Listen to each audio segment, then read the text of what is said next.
Dans cette vidéo, nous allons voir ce que l'on appelle factoriser et quelques exemples de factorisation. Alors déjà, on va revenir sur une formule que vous connaissez bien, qui est la formule de distributivité. Alors jusqu'à présent, on avait l'habitude de l'avoir en partant de k facteur de a plus b, qui est égal à k fois a plus k fois b. Et dans ce chapitre, on va l'utiliser à l'envers. C'est-à-dire qu'on va partir d'une somme pour écrire cette somme sous la forme d'un produit à l'aide de la formule de distributivité. Et bien cette action, transformer une somme en produit, c'est ce qu'on appelle factoriser. Donc factoriser une somme, c'est l'écrire sous la forme d'un produit. Donc l'action qu'on obtient, c'est j'ai une somme de deux termes qui sont chacun écrits sous la forme de produit avec un facteur commun. Dans la formule, c'est le nombre k. Et donc ce facteur commun, c'est celui que je vais écrire dans mon produit. Et le deuxième facteur de mon produit final, ce sera la somme de A et de B. Alors évidemment, les nombres k, a et b sont des nombres quelconques. Ils peuvent être positifs, négatifs, entiers, décimaux, fractionnaires. Ça marche avec tous les nombres. Nous allons maintenant voir quelques exemples. Alors le premier, on a les deux termes de la somme qui sont écrits de manière évidente sous la forme de produit, où on voit le facteur commun 3, et donc c'est le nombre qu'on va aller écrire devant la parenthèse, c'est 3 facteurs de x plus y. Il suffit d'écrire le deuxième facteur du premier terme, le signe qui est entre les deux termes, et le deuxième facteur du deuxième terme.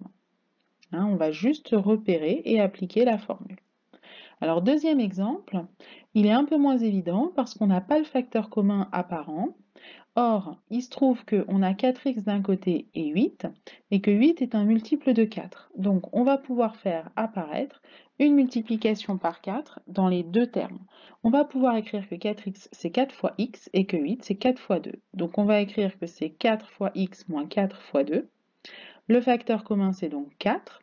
Et donc là, sur la somme qu'on va écrire, on fera bien attention parce qu'il faudra penser à mettre le moins qui est entre les deux termes. Donc on va écrire que c'est 4 facteur de x moins 2. Troisième exemple. Alors là, on voit bien le facteur commun, mais le problème, c'est que le deuxième terme n'apparaît pas sous la forme d'un produit. Donc il va falloir faire apparaître un produit. Or, il y a une petite astuce qui consiste à, pour faire apparaître un produit quand on n'a qu'un nombre, tout simplement multiplier par 1. Donc on va écrire que c'est 2 fois x plus 2 fois 1, et donc que 2 est le facteur commun, et que ça va donc être 2 facteurs de x plus 1. Et enfin le dernier, où là on s'est dit, mince, on a 3 et 5, c'est pas des multiples, donc comment on va faire? Alors là, pareil, le facteur commun il est un peu caché, parce qu'on voit qu'on a la lettre x ici, puis là on a la lettre x au carré. Alors il faut se souvenir que x au carré, c'est égal à x fois x, et donc on va pouvoir avoir x comme facteur commun, et on va pouvoir écrire que 3x au carré, c'est x fois 3x, et que 5x, c'est x fois 5.